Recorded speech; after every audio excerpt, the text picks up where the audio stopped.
I don't know why the blur happens. That's fine. Don't know. It's fine now. Stupid. Hi, I'm Jim. Welcome to the Unbound Performance Podcast, where we explore the world of sports and performance mindset training.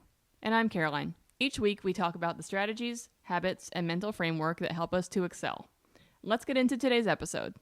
We were at Francis Fest, St. Nice. Francis of Assisi Church, which is just the church fair, and the snow cone line met the father of one of my daughter's friends, and she's in second grade. They've got some older boys, and one of the middle school boys walked over, and the dad said, "Introduce yourself." Like, we were having a conversation, and the son just walked over to say, "Hey, Dad, can I get $5 or whatever?" And the dad stopped him and was like, "Introduce yourself." He didn't even say who this was. He just said, "Why don't you introduce yourself?" And so the kid reached over, shook our hands, said his name, made eye contact, smiled, "Nice to meet you." And that was the second time in a couple of months or so that we've had a friend who, it was the son in both cases, but they also have daughters who I assume do the same thing. But I kind of grew up in that type of environment. What age kid are we talking about? He was in middle school. Okay. Both of the boys in the two separate family situations were in middle school. I think, with my 5-year-old son, maybe not expecting that to be the outcome, but at least starting the conversation. And I think that type of, as I told you, those types of habits, like I mentioned, handwriting thank you notes at Christmas time to each of the grandparents, which growing up was the worst for me. But I now know how to write a proper thank you note, and I know the appreciation that comes not just by writing that, but as the recipient of that. And I think things like that, where you encourage not just your children, but maybe in a coaching setting, you're encouraging your teammates or your players to develop these skills that build character, exude good character traits, and ultimately, I think, help you end up winning a little bit in life. Yeah, I mean, I think we do the handwritten thank you notes thing too for our birthdays, Christmas. The look them in the eye, shake their hand, or say hello, or Yep. whatever. Yeah, that's, I think, all of that. It's intentional, and I definitely notice it, especially when it's a little older, maybe a high school kid, Yeah, who won't look at you and or can't order a meal at a restaurant, or can't pick up the phone and call a friend. They have to text somebody, that kind of stuff. I remember becoming more and more. I worked a zillion camps, whether it was ones we had at Gibbons or college camps, and I always was looking to see if the parent would just walk up and do all the work while the kid just stood there. Yeah. Or if the kid had to do all the work and sign in and say hello, say their name, write their own name tag, yep. or whatever it is. And I think that seems like such a nothing thing, but it is, to me, indicative of all the good things are happening behind the scenes or not. And so I definitely, whatever, it all promotes this notion of independence and responsibility and adulthood. And that's why we're raising kids. That's, the same thing goes in an athletic setting. When your kid goes to fill out a job application and apply for a job, but they can't look the manager in the eye or shake hands, or even in this world where we've come to a lot of virtual interview processes, where I mean, also the jobs end up being virtual, so I guess that kind of just goes hand in hand. But I think that responsibility, like you said, of building independence, whether it's for an athlete that's ultimately going to go to college and play and have to deal with teammates and coaches away from mom and dad, or they don't keep on playing sports that they never did, and it's something where they need to perform in a job setting or something. At some point, we've talked about this a million times, you want your kids to fly the nest and, you know, leave and go be the people that you created them to be. And those foundational skills make them be more successful in taking responsibility for, you know, being on time, signing themselves in. Like yesterday, my daughter's homework was not in the folder. And I'm not going to text all the moms asking for pictures of homework every night so that I can print it out and let her fill it out. Like, at some point, this is your responsibility. If you write the homework down in your agenda and you see that it says worksheet and there's no worksheet to take home, before you leave school, ask your teacher for the worksheet. Like, that is those little things. If every time I just fix it, that's not going to ever teach her to remember the skills to actually pay attention to it the first go round and ultimately have the responsibility and ownership over that. Well, that's promoting the idea of ownership, like whatever it is. If it's something like that with their schoolwork when they're in first or second grade, to, you know, athletics. You know, I remember when we would not allow parents to just run water bottles over to their kids. And some people would be like, why not? You know, because, like, I know for me, like if I was a college coach, watching a player get weighted on hand and foot by their parents, that's a red flag. Not the kid for I want me. to take on. And I want the kid who has embraced ownership of their own athletic career in this sense, and they're responsible and independent. That's the whole point. That's what athletics should be about, is developing character. And I know that even from a coaching standpoint, the more ownership I could give players over pretty much every aspect of what we were doing, the better they would play. Yeah. I feel like they've got some skin in the game and some autonomy and decision making. Yep. And, you know, we talk about gratitude a lot on here, about just, that's just a pretty good way to live. And when you can look at something and be proud because you had a part in that, or you can say that, you know, that was a job that I owned and I got it done and I was successful. Like, that ability to be grateful and have gratitude about things in your life becomes easier. Sometimes there are situations where it's like, I don't, you know, what am I grateful for today? But the days that I find the most gratitude at the end of my day are the days that I did things that made me feel good and proud and served others or served myself or checked something off my list. And if you don't have any responsibility over the things in your world and in your life that ultimately give you the pride and success that you're looking for, I think that makes it a little challenging to not be able to look back and say, like, yeah, I did that, or I, you know, wasn't just leaning on somebody else and being totally dependent on them. Well, and that's, I think, you know, we've talked before about some of the problems in the workplace with parent involvement, and which I'm just horrifying, the thought of my parents ever stepping in my workplace. Oh, the first time I remember in Grit, Angela Duckworth talked about it, and I was just like in shock. People do that. And now, it's, you know, since that book was written, it's only worse. But I mean, part of that, I think, is the parents and their identity and where they get their self-worth. And I mean, I constantly hear parents bemoaning they're in high school now, and well, what do you think was going to happen? Like that, you know, unless, you know, they get a flunk or whatever, you know, which I don't think that's what we're looking for. I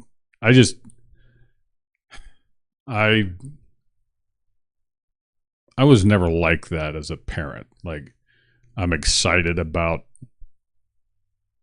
everything that's new that they're becoming, that they're learning. And with each stage, I like seeing who they are. Yeah. And that's why you have kids, like, Because you want to raise kids, turn them into something. and not so they Yeah. are perpetually dependent on you and Yep. never leave or whatever. Like, none of that is psychologically healthy, and it's not psychologically healthy to find your sole identity in the role of parent. Parenting. Well, I think a lot of people, I know, especially moms, because obviously that's the kind of peer group that I'm in, feel like this, like I'm constantly like, I'm never not filling up a water bottle or doing laundry or washing dishes or hanging up the kids or putting their shoes away in the basket and like whatever all those tasks are. And at some ages there are like, you are just Right. doing for your kids. There's a period of, there's up until a certain age, you are just serving at the feet of your children because they are incapable, even physically, emotionally, whatever, of doing certain things. But I have found that the more tasks I give my kids, the more they find pride in that, the less I feel like I am just their servant around the house and just like short order cooking things, like just little things. So when we moved to this house, I put hooks in the back hall. When you walk in the door, don't throw your backpacks on the floor, go hang them on the hook. And immediately my 5-year-old was like, every day is the older one's the one that's not doing it. And like on the way in the door now, he's like, backpack is on the hook. And I can see that like that he's proud that he remembers that. And yesterday I've had them started taking out their, like in the mornings when my husband makes the lunches, usually he's emptying out yesterday's lunchbox in the morning before he has to go prep them. And so now like when you get home, hang your backpack, take your lunchbox, empty out whatever you didn't eat, rinse it out in the sink. And now dad's ready to make lunches in the morning. I think those little things, give them some responsibility over their life, and they will ultimately reap the benefits of that, because the older you get, the more responsibility you are given, and it becomes, I think it's less overwhelming when you're kind of used to that versus being weighted on hand and foot. But it also helps me as a parent not feel like it's just one more thing all the time. So like I'm doing good for them and I'm also doing good for me, and that feels like the way it should be. I mean, it's removing, not just about making my life easier, but having that, like you said, people who are just like, oh, it's like so much work. It's just, it doesn't have to be. No, and I think all the time. I mean, they feel good about their contribution to the around the house or household. Just like in a performance setting, I know for me as a coach, not feeling like I needed to control every last thing, and instead, if they had an idea or let's try this play, one, they're going to be more invested in trying to make the play work for sure because it's their idea, and two, that you want to foster that independence, this lack of them needing you. Like, needing validation in their choices or needing to me, that's the whole goal of coaching, is to not be needed. And you have these high standards and they get after it. Well, that's how you learn from failure too. I think when you fail at something that was your idea, the result from a learning perspective is much different than when you fail at something that was somebody else's idea. Yeah, it's because you can blame. I thought that was a stupid idea anyway. Versus, okay, I tried this, it didn't work well. Okay, next time I'm going to do this differently so that I have success. Teaches so much more of that sort of like critical thinking skills and next steps and how to work through problems than just, oh, well, that was a stupid idea he gave us anyway, so not my fault. Yeah, and the ownership thing is so important on so many levels across all these wide variety of activities.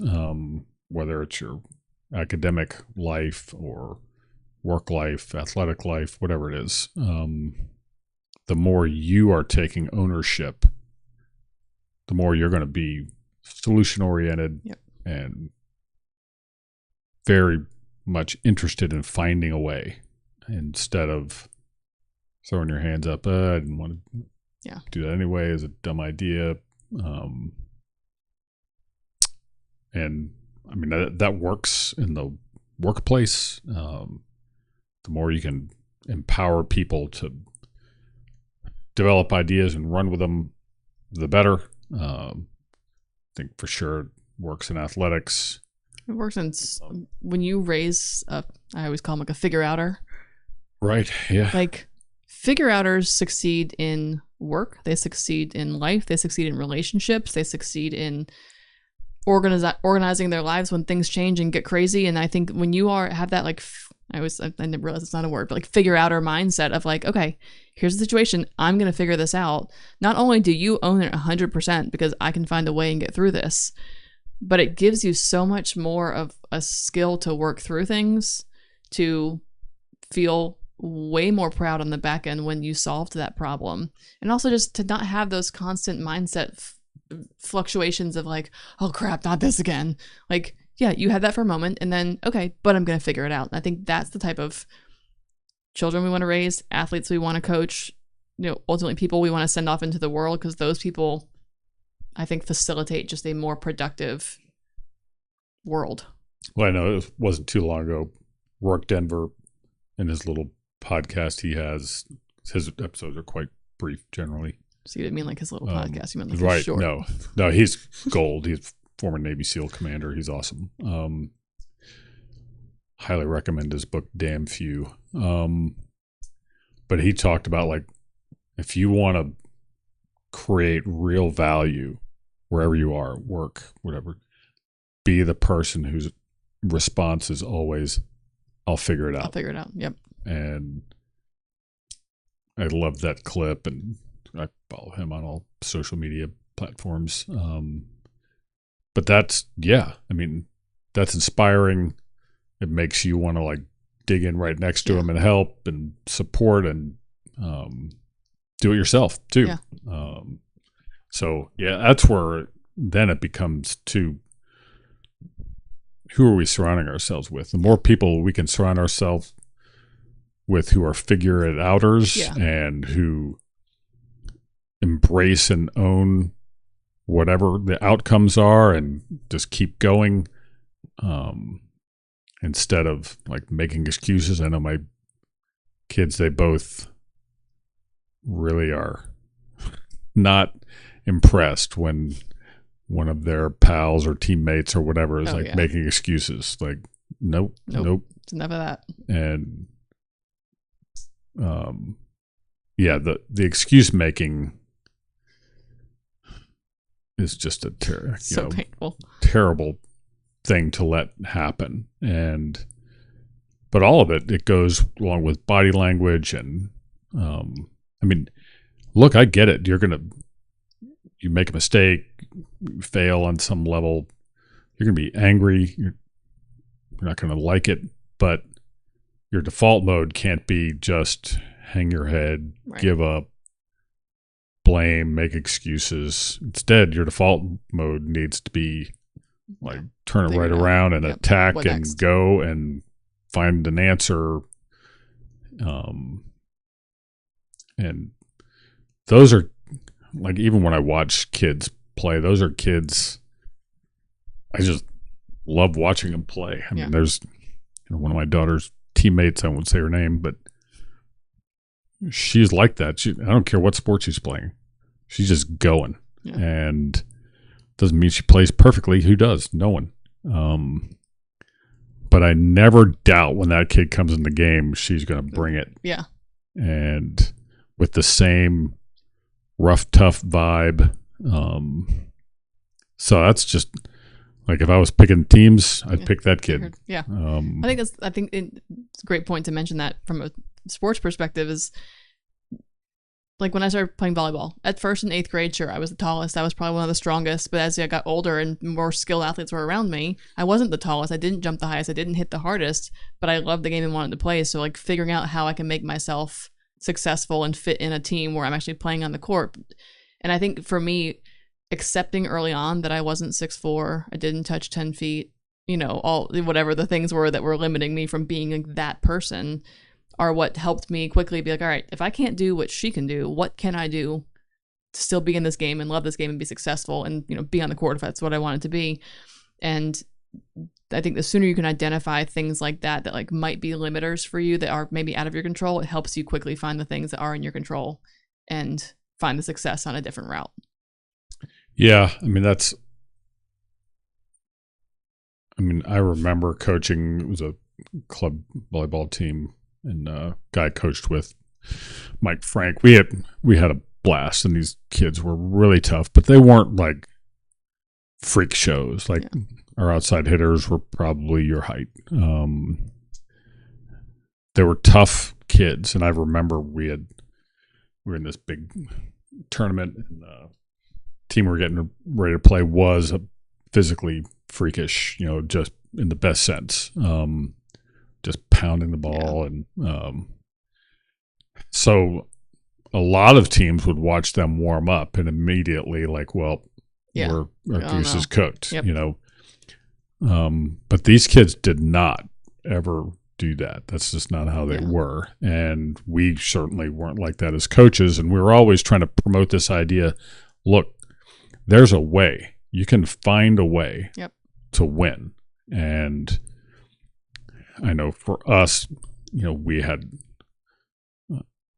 the guy Mike was calling our serves, and it just dictated terms. So their hitters didn't get to hit, as close to the net as they wanted, where they can pound the ball through the floor. They're further off the net. So then it's much easier to block and dig, and they can't score as easily.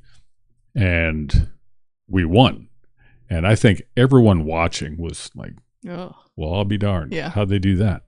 Because they were figure-outers. Yeah. And but if you go into that kind of setting where you don't feel like you have enough, whatever it is, well, then you won't have enough. Yeah.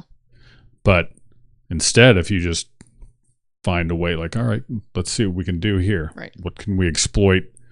What are the holes? What are the weaknesses? Let's find a way. Let's figure it out. Yeah. Then I think that's the approach you want to take, regardless of what it is you're doing or how old you are or anything. Yeah. Like, so it all starts with all that. Introduce yourself, shake your hand, look them in the eye. Just present yourself in a way, carry yourself in a way that shows you mean business. Well, and whether you like it or not, behavior, body language, communication skills open up opportunities for you. No doubt. People notice them. They're going to reach, like you said, you're going to reach for that kid on your team before somebody else. And I think that can only serve you in good ways, not in like a goody two shoes. Oh, she's always, writing thank you notes, no shit. Like, some people are going to view you like that, and that's fine. That's their own insecurity. That's something that they're not comfortable doing, or whatever that is. But for better or for worse, or like it or don't like it, they are character building, solid skills that make you a well-rounded person that people notice. Yeah, I mean, I think character development, very intentional at very early ages, and whatever they're doing, whether it's from parenting, from an athletic standpoint, from academic standpoint, that is the key. And the more throughout your life you can spend time intentionally hammering out your character and developing it and improving it, just the better things are going to go for you and in anything you're doing. So I think we do a disservice when we don't create that at home or in the playing field or in the classroom or whatever. And the sooner we can start it, the better. Totally. We hope you enjoyed this episode of the Unbound Performance Podcast. Your support helps us continue to build our community. If you're enjoying this content, please like, subscribe, and share.